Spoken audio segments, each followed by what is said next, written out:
My name is Hunter Wade at the Athletics podcast. I'm here with my guest. Shaun Soderling. So, Shaun, obviously you got the Kansas soccer shirt on. Want to tell us about your new position? Yeah, just appointed the women's soccer director of operations. Although we don't have a men's team here, so I can just say I'm soccer operations. So, what's well, we kind of talked a little bit about it off camera. What does your role entail with, a position kind of named that vague? Yeah, so I mean, really, I kind of handle all facets. So the way I could joke about it is the position I was just in as a head coach at a smaller college. It's literally all of those things that I had to do then. Now taking the coaching out of it. Now we're fortunate enough that we have a coach on our staff who's a part of the national team that. Due to NCAA regulations, when she does leave for national team duty, I can step in and be the fourth coach on our staff. So, I still get that opportunity to get out and coach. But I think what I'm really focusing on for this position for myself is the on-campus recruiting aspect of it. Anybody who knows me knows that recruiting is my specialty. So now to be able to add some things that I've always wanted to do in the past, but just really wasn't at places to be able to do that type of stuff. Now just I've been here for less than 24 hours in Lawrence, and I've already gotten so many ideas of things that we're going to do to make sure that the on-campus experience for our recruits is the best in the nation. So, how's your soccer journey, I guess, kind of led you to this point? How did you, I guess, get familiar with the game and, kind of get to this point? So super crazy. I'm from an area that soccer is not a big thing. I'm from Boonville, Indiana. It's Yeah. not exactly known for its soccer. But when I was real little, um, I was at a baseball practice and was I'll never forget. I was playing shortstop. Went to go field a ball and I just collapsed straight over. Um, and I ended up going to my doctor, who was a soccer referee. And he was telling me about my respiratory system. I need to improve it. I could do it through sports, and I think I was in fourth, fifth grade at the time. He said you either need to do cross country or you need to play soccer. And I was so dumb to the whole cross country thing. I thought it was a marathon, and I was like, "There's no way I'm going to run 26 miles." And so my uncle, um, that I grew up with, played soccer, and at the time the '94 World Cup had just happened, so I kind of fell in love with Lexi Lawless, Marcelo Balboa, how they looked like rock stars. And they were playing a sport, and I was just like, okay, I'll give soccer a try. So I did it. Then the next year, I remember my mom asked me like if I wanted to sign for soccer, and I was like, yeah, sure, whatever. And then it just became like I did want to play. I did want to play. Played in high school. I have times where I wish I would have devoted more time to it in high school because I played multiple sports every season. Yeah. Um, and I ended up going off and playing in college at Vincent's University when they still had the team around, and had a fantastic career while I was there. And I had always been told, even when I was in high school, I was told I would be a coach one day. And I didn't really believe it. And I didn't agree with it because at the time, I never thought about coaching older people. I just always thought about coaching younger ones. Yeah. And I was not a fan of little children at the time. So I was like, oh, I'm never going to do it. I'm never going to do it. And my senior year of high school, I actually helped out with like a little U16. And when I got to college, my college coach was also our coaching director for the local club.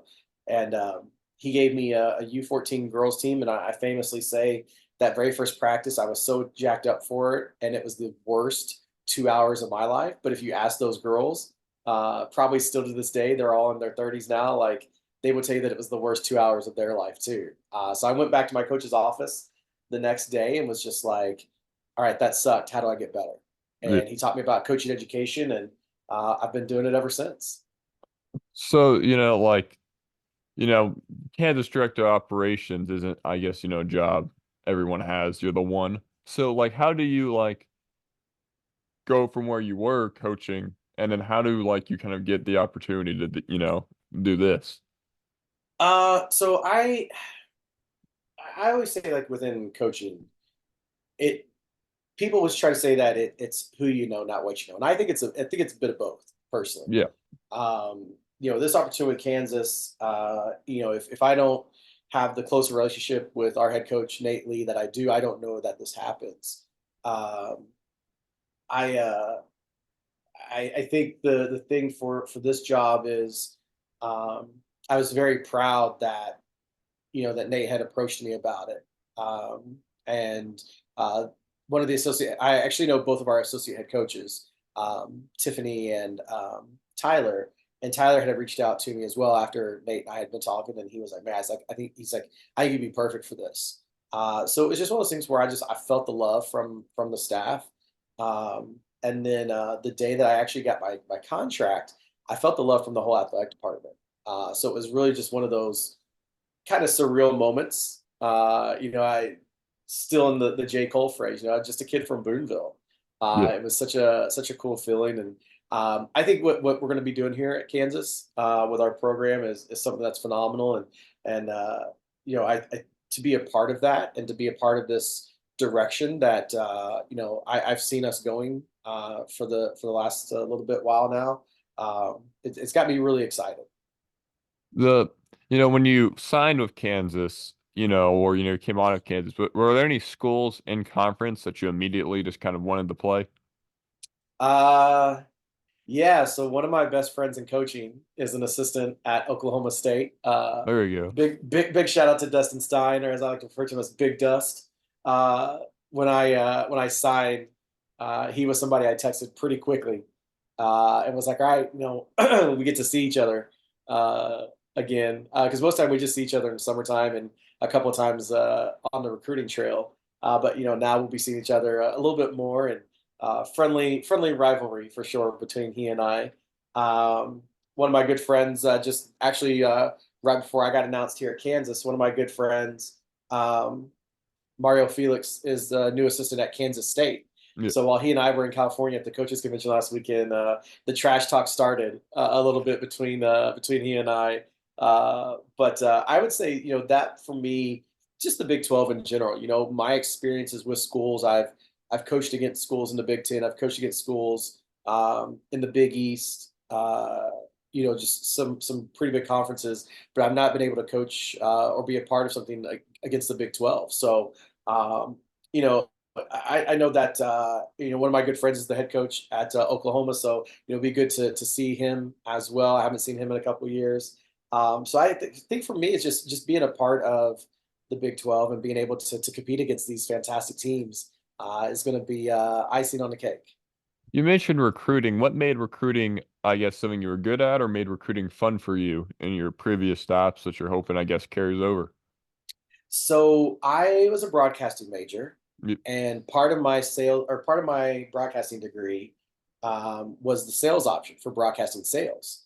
And I've always been a people person. I've always been a talker. I don't mind being in front of a crowd, and but there's something about drawing people in to buy in, and that's really as a coach. That's kind of like my philosophy is buy in.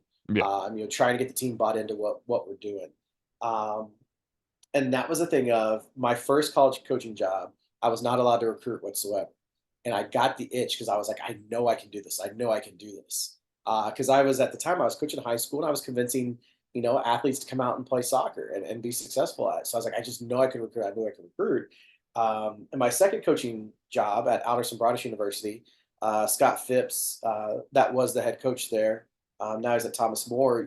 He and I, it was so funny. He was the recruiting coordinator at Rockhurst, and Yeah. I was at University of Evansville at the time. And all the coaches from camp got together to have a pizza party.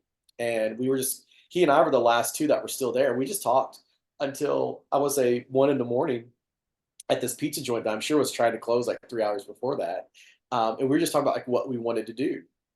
So when he got the head coaching job at Alderson Broaddus, he gave me a call. He said, "I know you can recruit. Like, let's do it." And I jumped on, and I think Scott's one of the best recruiters in the country, and selfishly, I think that I am too. And I got that from him. Um, and so I love the selling of a school. I love the like trying to get someone to buy in, and I kind of use my social media as a way too of drawing like an emotional attachment to our programs, and like if you're a player, like, okay, like I want to be a part of this program, or if you're just a fan of the game, okay, like, I want to support this team. And so I try to use that emotional attachment to really draw people in. And, to me, recruiting is just, it's a way for a coach to be competitive. Yeah. Because obviously we can hop in a game and play some small sided or play big, whatever. But like, we can't compete in games like our players can. So it's that element of competition, I think, is what really kind of drives me in recruiting. You mentioned that you kind of worked the hallways a little bit in high school, as a coach. And maybe it's just because I'm not as familiar with soccer as some other ones, but like, football and basketball, there's distinct athletes that look like they should play football or basketball. Football is a little bit more loosey because you have all the positions, but basketball, there's a pretty clear people that look like they should play basketball are a pretty clear group. So what do you kind of look for when they play soccer? Is it people that you see playing? What would be the other sports to be about don't conflict? Basketball or track, and you think they would make a good a good soccer player? Like what's saying you look for you know, but to I guess recruit or Yeah, within high school there. yeah. As I talk to high school coaches all the time about kind of strategies and whatnot, and I think if you can get, even if you have a small amount of kids on your team that actually play soccer, let's say year round, they play high school and club. If you could just surround them with really good athletes and teach them basic things, you're going to be super successful. I mean, the last team I coached was the famous Vincent's Lincoln team. We went, I think it was 21-1. We lost in the regionals. We're the highest scoring team of all time. We scored 154 goals that year, and we only had 4 or 5 kids on our roster that played soccer year round.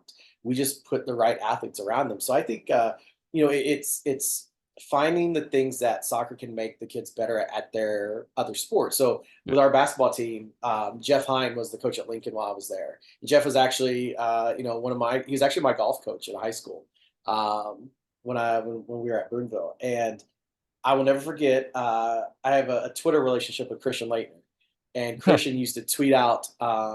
It was like his daily basketball tip, and one day it was about how soccer is so good for basketball players, and he mentioned Steve Nash, Aaron Kraft, and a couple other guys that played soccer growing up. Hakeem And he played talked it as a kid.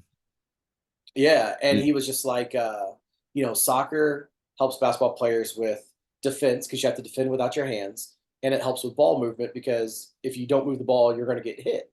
Yeah. And so I remember going to him about it and just be like, hey, like, give me some of your players. And so he convinced a couple of the guys to come out, and they did fantastic. We had a really good year that year, super successful until the following year when we did even better.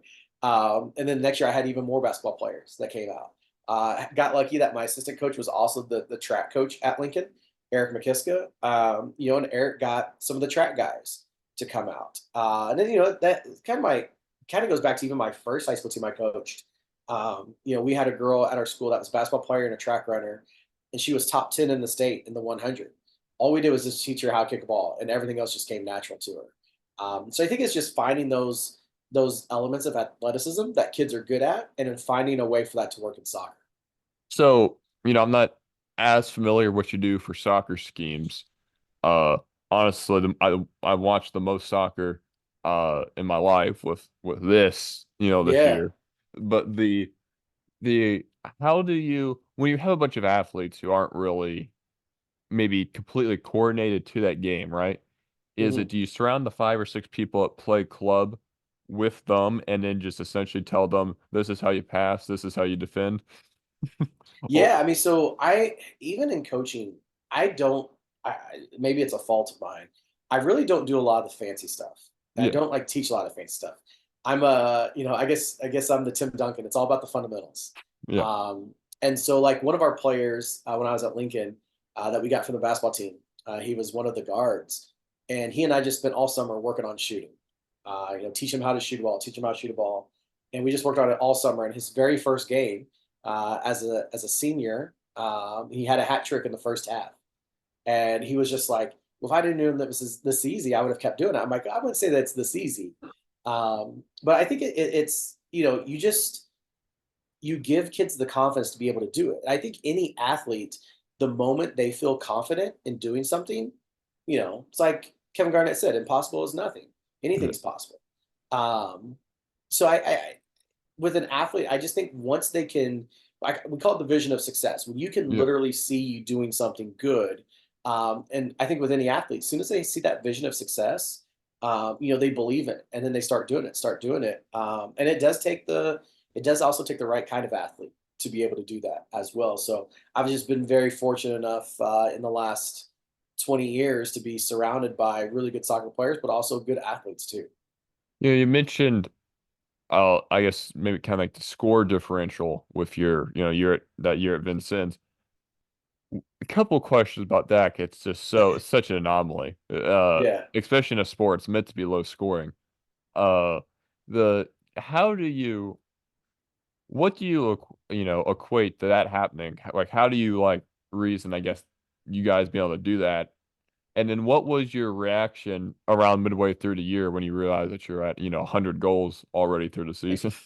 Um, I think it was the year before we had scored a lot of goals. And we continually grew like each year in our goals that we scored. Um, and uh, the year before, we had a kid move in that was originally from the area, end up going to um, moving near Champaign, Illinois, played for a little bit. He did some time in Argentina playing, and he was just a fantastic player. But the cool thing was we had other fantastic players that we could surround him with. And I don't know that he scores all the goals that he did if it wasn't for also having the nation's leader in assists that year Yeah. as well. That we had the big scorer Eric Ramirez that people still talk about, and Kyle Richardville. They were the 1-2 piece knockout piece that we had, and Kyle could.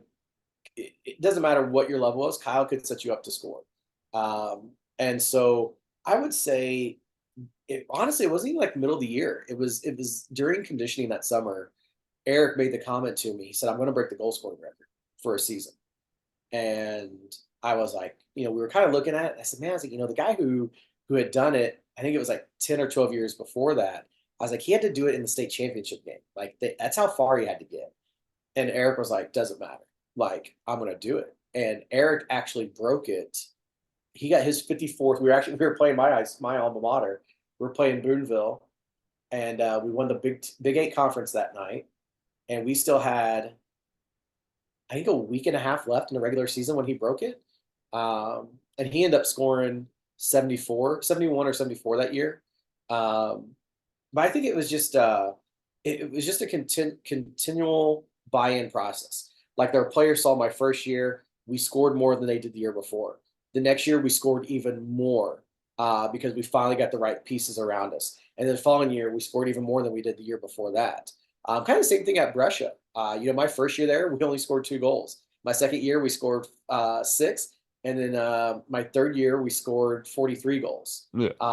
So it was just one of those things that it takes that time to build up. But then once you get into that rhythm of it, you can make yourself pretty unstoppable. So what is a soccer practice, soccer week of practice, like at your I guess most recent job before this kind of look like? Do you watch film in soccer? What do you guys do to Yeah, I mean, yeah. anything tactically. I mean, you want to watch what other teams are Yeah. doing, and see, kind of what your own team is doing Yeah. as well. I mean, it's no different than breaking down a Yeah. basketball film. You have You to. know, There's so many pieces on yeah, the field. I guess you have to break stuff yeah, down.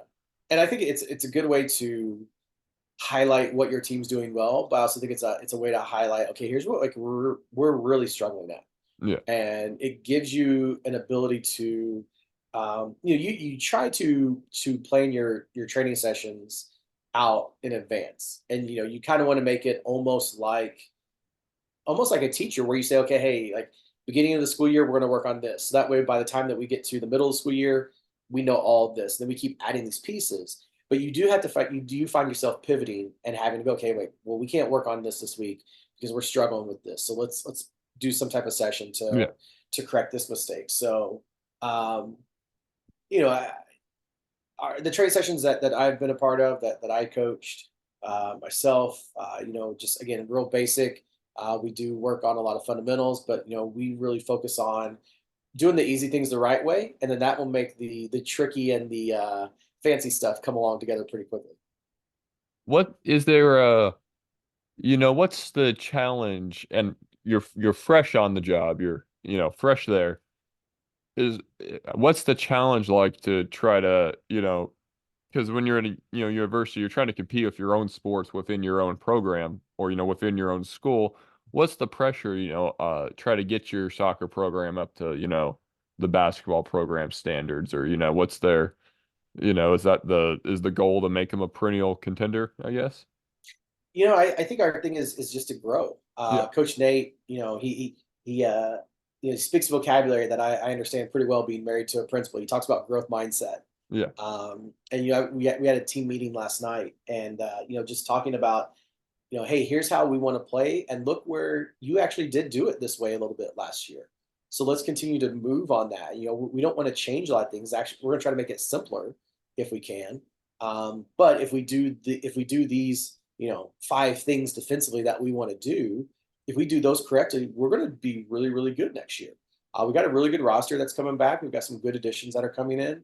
That I think we're really excited. You can not only just see it. It's a good thing not only just see it in the coaches' face, but to see it in the players as well. It's that breath of fresh air, but also that realization of like, yeah, what, we are really good, and we had moments where we did things really, really well. We just didn't do it all the time. So now, can we get to a point where we're doing those good habits consistently?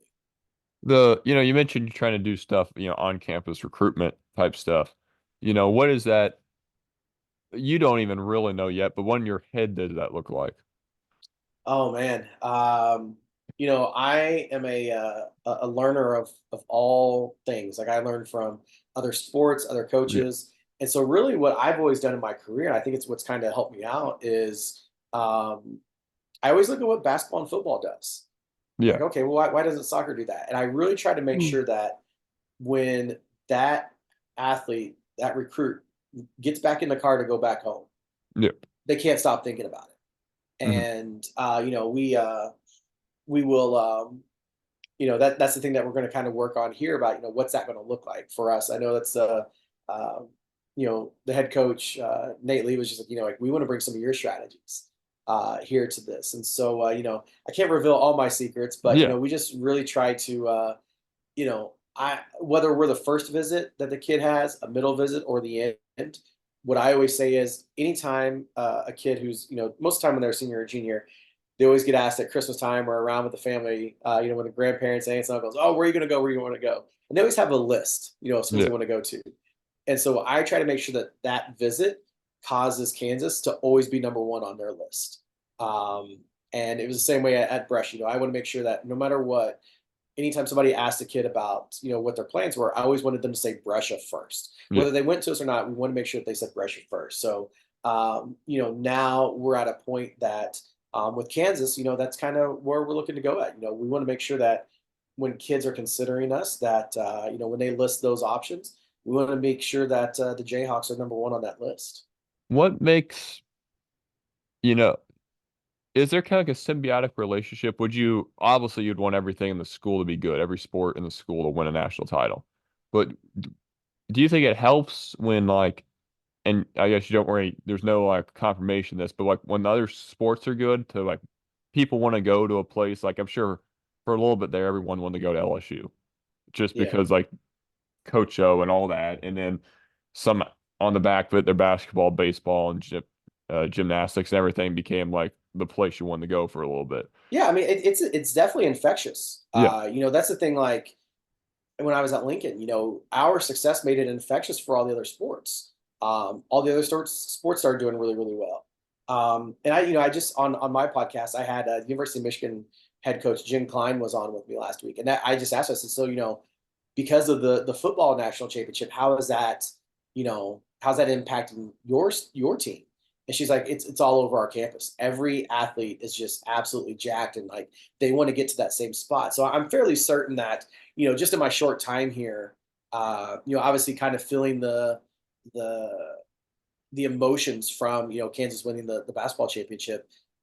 it's rejuvenated our department. And people are thinking that Kansas is a pretty big school. It is. I mean, they're just now starting to do a lot of renovations for the athletic programs, and they're really taking Kansas to the forefront. They want to be the premier place for college athletics, and I do think that when you have a team that does win a national championship, I think that's infectious, and it inspires you to try to do more to create that opportunity for all your teams. Kansas is a very unique spot, I guess, because like most the I don't want to say most, a lot of the schools like that kind of are on the coast or in Texas, the big schools that have had like that I guess that clout or that infectious attitude is they but like Kansas is a really unique spot because I don't think anyone in the Midwest right now really has that like lockdown where everyone wants to go there that's from the Yeah. Midwest or I think that's pretty open right now. And Kansas's weather is nice than some of the other nicer than some of the other schools that are, Yeah. around it. I tell you what, I've been to a lot of schools, to work camps or visit friends, whatnot, and this is the biggest campus I've ever been on. Yeah. And just seeing it for the first time yesterday, it's so funny because my wife's been trying to send me pictures of what everything looks like, and I didn't want. I told her, I said, I don't want to look at this, and I've always been that way with schools. Like, I want to go there and I want to feel it. And I bet I saw 20% of campus yesterday, Yeah. and I'm already like, oh my gosh, like, this is so incredible. Like, I mentioned to our team yesterday in our team meeting, I was like, so this is a dream come true. Like, how lucky are we, us as a staff, you as players, to be a part of this university and to be a part of its athletic programs. And it's just again, I think it's the thing of, obviously everybody already knows Kansas. They know the Jayhawk. Yeah. They know Rock Chalk. But now, we've kind of got a tone now of, we're going to make sure that when you think of college athletics, you're going to think of Kansas. That's really all I have. Question wise, put over anything you want to put over. Shout out anyone you want to shout out. You got the floor here. Oh man, I love giving shout outs. My number one shout out is, I love seeing great people get to do great things. I've had a lot of coaching friends get hired in the last few months that I'm so excited to see what they're doing. I couldn't possibly shout all of them out. My good friends that are currently still at their same jobs, they're killing it. They're crushing it. We love that. We love to see it. I want to give a shout out to my family, my wife Casey, my daughter Quinn, and my son Duke. I love you guys very, very much. I'm big on social media. Follow me at Coach Soderling. I've got a coaching podcast for soccer coaches. It's called Soccer Chat. You can get it everywhere. We also have, we're on social media as well. It's Chat Soccer with no E. So it's just Chat, SOCCR. We have new episodes up every Thursday. We just this week released an episode with Maurice Adu, Landon Donovan, Carly Lloyd, and Warren Barton, former pro players and now Fox Sports analyst. So it's a good time to be a Jayhawk. I'm very fortunate, very blessed to live the life that I live. And I guess kind of my last shout out is, don't be afraid to celebrate the good in others. So if you see somebody do something amazing, man, pump it out there into the universe. Praise them for what they're doing. And we say on our podcast, 2024 is the year of speaking it into existence. So whatever it is that you want to do in life, put it out there in the universe and make it happen. Well, this has been Hunter White at the Athletes Launch podcast. Thanks for coming on, Coach. No problem, man. Thanks for having me, and keep up the good work. Hey guys, this is Hunter White at the Athletes Launch podcast. Please like, share, and subscribe where you can. Thanks.